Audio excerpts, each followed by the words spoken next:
Next जो है वो ये है कि आपको ये नहीं पता चल पाया था ये ग्राफ में स्टार्ट कहाँ से करेगा, मतलब डेल आई मिनिमम कितना होगा, कहाँ से स्टार्ट करना है। और मैंने पूछा था एक जगह पे कि क्या ये आई मिनिमम जीरो हो सकता है या नहीं, या कितना होगा, है ना। हम्म। तो वक्त आ गया है वो भी देखने का, और उससे रिलेटेड तीन इंपॉर्टेंट रिजल्ट्स हैं वो भी देखने का। तो नेक्स्ट हेडिंग दे देंगे आप, इंपॉर्टेंट कंडीशंस फॉर प्रिज्म। तीन तीन कंडीशन है, उसी से हमें पता चलता है बहुत सारी चीजें हैं। So important conditions for prism.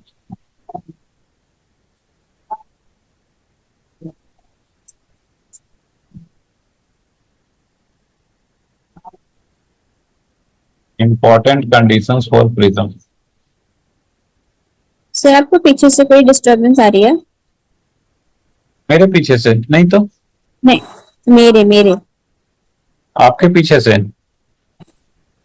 बहुत हल्का हल्का कुछ शायद। दूर वाली आवाज नहीं आती है। क्या? दूर में कुछ हो रहा होता है उसकी आवाज नहीं आती है। ठीक है ठीक है। ओके। आवाज आवाज जो है वो तब आती है ना जब पास में पास में जब कोई बोलते रहते हैं ना, जैसे अमन को उठा रहे हैं, अमन पे गुस्सा कर रहे हैं तो समझ गई समझ गई। वो पास वाली आवाजें आती हैं इजिली, ठीक है। हम्म। और दूर वाली आवाजें जो है वो नहीं आती हैं, वो नॉइज कैंसिलेशन में वो कैंसिल हो जाता है। So important conditions for prism. देखिए, कंडीशन वन,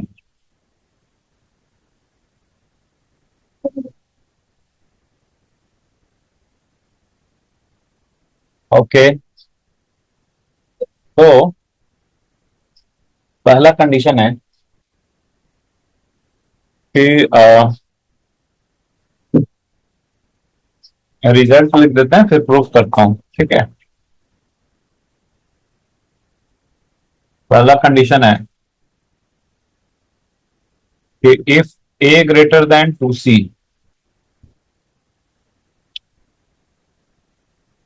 कितना,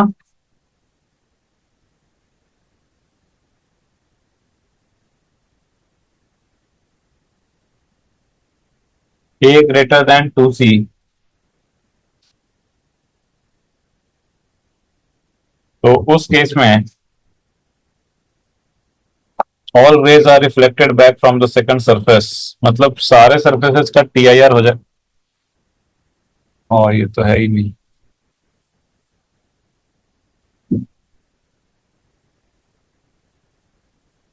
फिर कहाँ चले गए थे।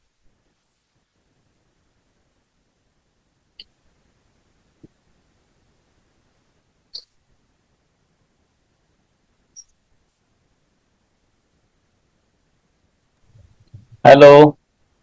Yes sir. मैं लास्ट टाइम पे क्या बोल रहा था। पता नहीं। ये हेडिंग दिया था इंपॉर्टेंट कंडीशंस फॉर प्रिज्म। नहीं हाँ, नहीं नहीं। नहीं दिया था। हम्म। ओ, चलिए ठीक है। तो ये देख लीजिए, हेडिंग है इंपॉर्टेंट कंडीशंस फॉर प्रिज्म। तीन इंपॉर्टेंट कंडीशंस होते हैं। पहला है if A greater than two C, अगर angle of the prism is greater than two times of critical angle, तो उस केस में प्रिज्म के सेकंड सरफेस पे सारे रेज का टीआईआर हो जाएगा। सारे रेज का क्या हो जाएगा, पिया यार। कोई भी रे, नॉट इवन ए सिंगल रे, will pass the second refracting surface. Second refracting surface को पास करके बाहर नहीं आ पाएगा। सेकंड रिफ्रैक्टिंग सरफेस पे सारे रेज का टीआईआर होगा। तो यहां पे मैं लिख देता हूं all rays are reflected back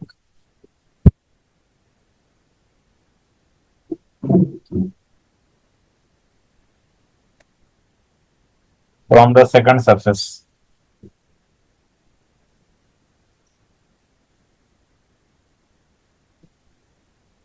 Reflected back from the second surface. Irrespective of the angle of incidence. कितने भी एंगल पे वो आए. Okay. Irrespective of the angle of incidence.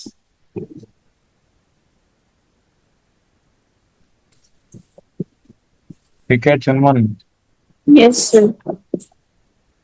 Irrespective of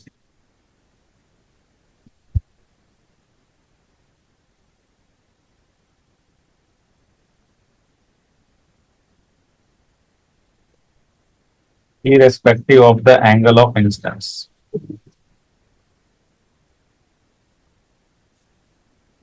ये प्रूफ आई थिंक आपको इतना जरूरत नहीं पड़ेगा. प्रूफ का जरूरत नहीं है आपको. तो इंजीनियरिंग वालों में मैं प्रूफ करवाता हूं बट आपको जरूरत नहीं पड़ेगा. तो आप जस्ट रिजल्ट याद रख सकते हो. ठीक है. Hmm. यस. तो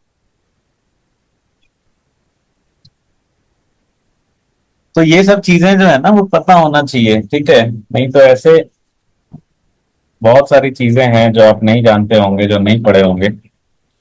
पर वो सब चीजें पता होना चाहिए, तभी आप जो है वो पूरा का पूरा 100% स्कोर कर पाओगे. तो तभी जो है, तभी तो सिद्धार्थ अपली का 180 में 180 आया था. ठीक है. जी सर. 180 में 180 लाने के लिए बहुत कुछ पढ़ना पड़ता है. और उसने तो सारा कुछ किया ही था. मतलब इससे भी और ज्यादा, इससे ज्यादा मतलब उसको तो इंजीनियरिंग के लिए भी पढ़ाते थे ना. दोनों दोनों चीज था ना उसका. तो पर आपको मेडिकल में जितना चाहिए वो कोई चीज छोड़ नहीं रहे हैं, आपको सब कुछ बता रहे हैं. तो हाँ, अब उसको था कि अब उसको इन सब चीजों का प्रूफ भी करवाते थे. लेकिन अब आपको जो है वो उतना प्रूफ का जरूरत नहीं है. ठीक है. Hmm. तो क्या होता है कि प्रैक्टिस फिर आप बढ़िया से पढ़ लेते हो ना सारा चीज, तो आपकी प्रैक्टिस फिर इतनी अच्छी हो जाती है, आपका जो है इतना कुछ सब पता चल जाता है कि फिर आपको क्वेश्चंस बहुत इजी लगने लगते हैं. और क्वेश्चंस जब आपको बहुत इजी लगने लगे, आप इस लेवल का अपना प्रिपरेशन कर ले कि आपको वो सब क्वेश्चंस जो हैं नीट के, वो बच्चों का खेल जैसा लगने लगे. ठीक है. आप देख के हंसने लगोगे, अरे यार क्या कुछ भी पूछा है, इतना इजी इजी. तभी जाकर के 100 में 100 स्कोर कर पाओगे ना. वो तभी तो जाकर के 180 में 180 स्कोर होगा. Hmm. है कि नहीं. Yes, sir. हाँ, तो नोट्स को आप पूरा बार बार रिवाइज करते रहिएगा. सो important conditions for prism: if a greater than 2c, all rays are reflected back from the second surface irrespective of the angle of incidence. कितने भी एंगल पे आए वो, एक मैं फिगर बना देता हूं तो आपको जो है वो याद रहेगा कि किसकी बात हो रही है. तो किसी भी एंगल पे आए रेज का जो है वो TIR हो जाएगा. किसी भी एंगल पे वो आए, सारे के सारे रेज का रिफ्रैक्टिंग सरफेस पे जो है वो TIR होगा.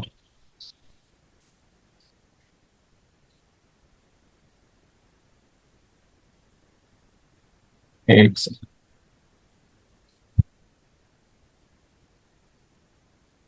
क्या होगा तो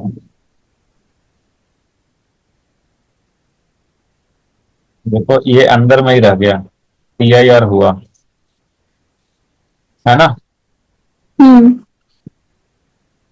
अब इसके बाद क्या होगा, इस सरफेस पे क्या होगा, हम लोग उसमें इंटरेस्टेड नहीं है. हम लोग जो बात कर रहे हैं वो 2 टाइम्स रिफ्रैक्शन की बात कर रहे हैं, राइट. Yes, sir. अच्छा, तो ये TIR कब हुआ होगा, मतलब एक्चुअली TIR के लिए क्या होता होगा, यहाँ पे जो R2 की वैल्यू है यहाँ पे सेकंड रिफ्रैक्टिंग सरफेस पे जो एंगल ऑफ इंसिडेंस है वो R2 ही है ना चुनमुन। हम्म। तो R2 जो है वो ग्रेटर देन C हो जाता होगा। क्या हो जाता होगा? ग्रेटर देन सी। तभी उसका TIR होता होगा ना। तो ये पहला कंडीशन था। और आपको जो है वो इसके प्रूफ की जरूरत नहीं है। आप दूसरा कंडीशन लिख लो।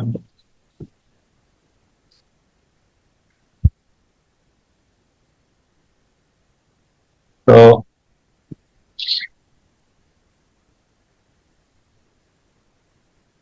अभी भी जो है वो अच्छे बच्चे याद करते रहते हैं। टीचर्स डे में सबसे पहले 20 उसी का आया था, सिद्धार्थ अगली का ही। 5 सितंबर को रात में ही कर दिया था आपको, 1 बजे के आसपास। बहुत हम्बल लड़का है, बहुत ज्यादा हम्बल, मतलब इतना ज्यादा हम्बल है कि क्या बताएं। तो वो आगे भी अच्छा करेगा, क्योंकि वो क्या है ना कि बहुत मेहनती है और बहुत फोकस्ड है। मतलब वो उड़ने वाला लड़का नहीं है कि हाँ चलो ये निकल गया तो अब आ, तो वैसे बच्चे जो होते हैं वो लंबे रेस के घोड़े होते हैं। तो वो लाइफ में काफी अच्छा करेगा। और उसका एम है कि रिसर्च करना है मेडिकल फील्ड में। मतलब डॉक्टर बनने का उसका एम नहीं है, तो रिसर्च करने का उसका एम है। बढ़िया है मतलब। वैसे लड़के जो है ना, तो ऐसे लड़के तो चाहिए जो कि सोसाइटी के लिए थोड़ा काफी अच्छा कंट्रीब्यूट कर पाएंगे। तो देखिए, उसके पापा खुद ही हार्ट के डॉक्टर हैं, समझे चुनमुन। हम्म। हम्म। जी सर। तो इसीलिए उसका इसीलिए उसका बायो भी अच्छा था ना, मतलब मैथ्स प्लस बायो दोनों अच्छा था उसका। ठीक है। तो इसीलिए उसका अच्छा था। और बायो घर में ही पढ़ लेता था। फिजिक्स केमिस्ट्री मैथ्स के लिए इधर आता था, बायो जो है वो घर में ही पढ़ लेता था। घर में ही डॉक्टर्स थे। तो देखिए, अगर ए की वैल्यू लेस देन और इक्वल टू सी होगा। बायो में उसने ये लाया था, ओलंपियाड जो होता है ना, आपको तो बताया था मैंने।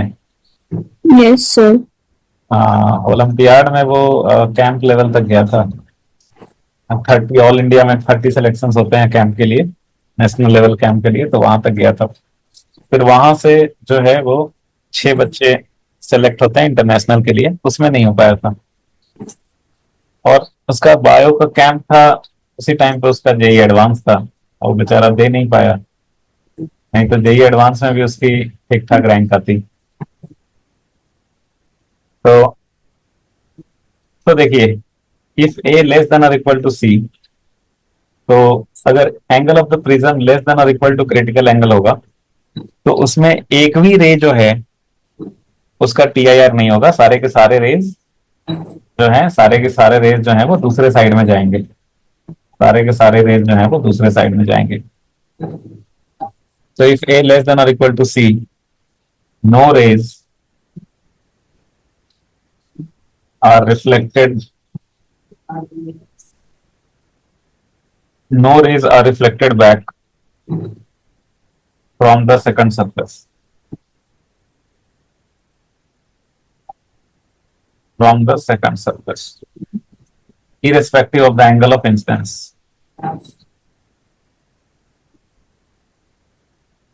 irrespective of the angle of incidence.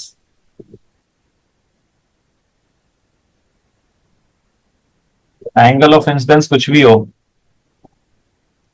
So no rays are reflected back का मतलब क्या हुआ? किसी भी रे का रिफ्लेक्शन नहीं हो रहा है सेकंड सरफेस के, इसका मतलब क्या हुआ? दैट मीन्स कि सारे रेज का रिफ्रैक्शन हो रहा है। मतलब जो कंडीशन हम लोग पढ़े थे ना, जिसके लिए ग्राफ वगैरह बनाए जो पढ़े, हम्म। वही। मतलब सारे रेज दूसरे साइड में आएंगे, एंगल ऑफ इंसिडेंस कुछ भी हो, सारे रेज दूसरी साइड पे साइड में जाएंगे। जाएंगे।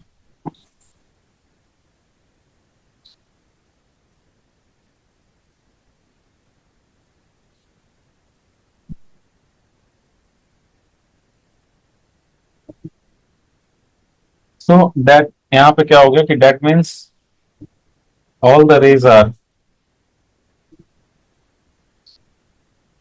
refracted from the second surface. From the second surface.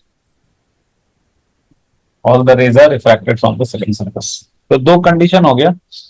एक हो गया कि भाई पहला वाला कंडीशन जब a ग्रेटर देन 2c होगा तो सभी का सेकंड सरफेस पे TIR होगा, और अगर a लेस देन c होगा तो उस केस में सारे रेज का क्या होगा, सारे रेज का रिफ्रैक्शन होगा, दूसरे साइड में वो जाएंगे। अच्छा, सेकंड सरफेस पे।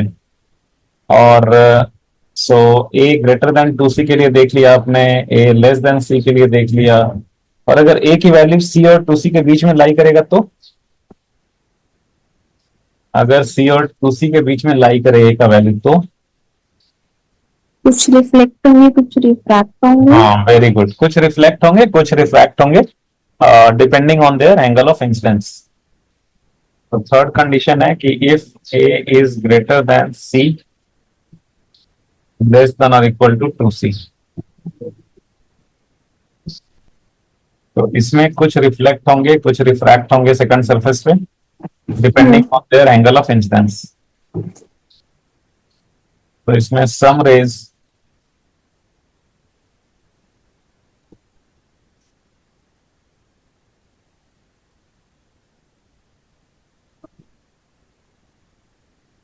are reflected back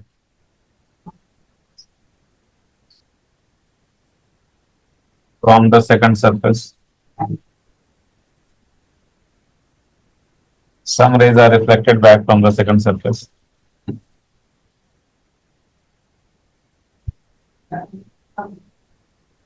And some rays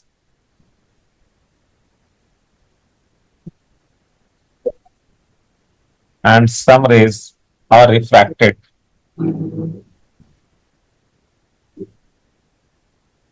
from the second surface.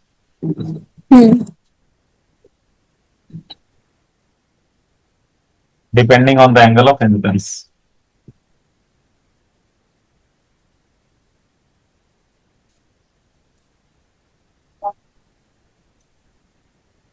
ठीक है, यस सर।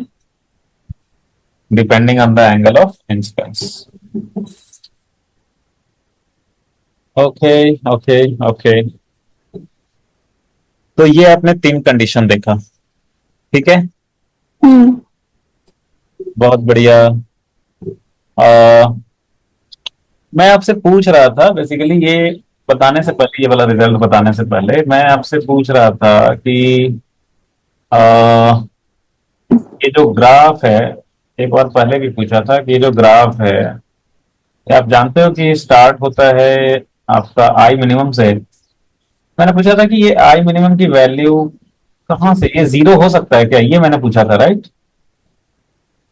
ये मैंने पूछा था ये ग्राफ यहाँ से स्टार्ट हो सकता है क्या, आई का वैल्यू जीरो से स्टार्ट हो सकता है क्या, ये मैंने एक क्वेश्चन किया था आपसे, है ना, एक दिन और किया था, राइट। Yes sir.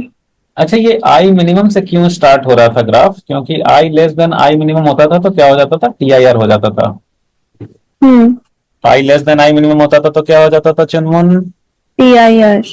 TIR। अच्छा, अब देखो इसमें एक चीज आप देखो कि कंडीशन 2, अगर ए का वैल्यू सी से कम है तो बोल रहे हैं सारे रेज का रिफ्रैक्शन होगा, किसी भी रे का रिफ्लेक्शन नहीं होगा, किसी का भी TIR नहीं होगा, उसका एंगल ऑफ इंसिडेंस कुछ भी हो, किसी भी रे का TIR नहीं होगा, वो रिफ्रैक्शन ही होगा सारे रेज का, irrespective of the angle of incidence. That means अगर एंगल ऑफ इंसिडेंस जीरो भी हो तो भी उसका TIR नहीं होगा, है ना। दैट मीन्स कि अगर angle of the prism less than और इक्वल टू C हो तो उसमें आई की वैल्यू 0 ही पॉसिबल है, तो उस केस में ये ग्राफ यहां से स्टार्ट होगा, है ना। Yes sir. अगर ए की वैल्यू सी से कम होगी तो ये ग्राफ 0 से स्टार्ट हो सकता है, आई इक्वल टू 0 से स्टार्ट हो हो सकता है, सक क्योंकि टी आई आर नहीं होता है इस केस में, है ना। हम्म। और अगर ए ग्रेटर देन टू सी होगा तब तो ये ग्राफ ही नहीं होगा, ग्राफ ही नहीं होगा, बिकॉज उस केस में तो सारे रेज का टी आई आर ही हो रहा है ना, है ना। Yes sir. सारे रेज का तो टी आई आर ही हो रहा है, कोई बाहर निकल के आ नहीं रहा है। तो ये ग्राफ जो बनाया था आपने वो तो दो रिफ्रैक्शन के लिए बनाया था, उस कंडीशन के लिए था। और अगर ए की वैल्यू सी और टू सी के बीच में लाई करेगा तो बोला है कि for some angle of incidence T I R होगा कुछ, for some angle of incidence जो है वो for some angle of incidence वो रिफ्रैक्शन भी होगा, दैट मीन्स उसमें आई की वैल्यू कुछ आई मिनिमम आती होगी। और तो ये उस केस में ये ग्राफ 0 से स्टार्ट नहीं होगा, है ना। Yes sir. तो अगर ये वाला कंडीशन है, इसमें ये ग्राफ जो है वो 0 से स्टार्ट नहीं होगा, उसमें ये ग्राफ जो है वो स्टार्ट होगा कहीं इधर से आई मिनिमम से। और ये वाली जो कंडीशन थी ए लेस देन और इक्वल टू सी, इस वाले में ये ग्राफ कहां से स्टार्ट हो सकता है, 0 से स्टार्ट हो सकता है ना। Yes sir. इस केस में ये ग्राफ जो है वो 0 से स्टार्ट हो सकता है।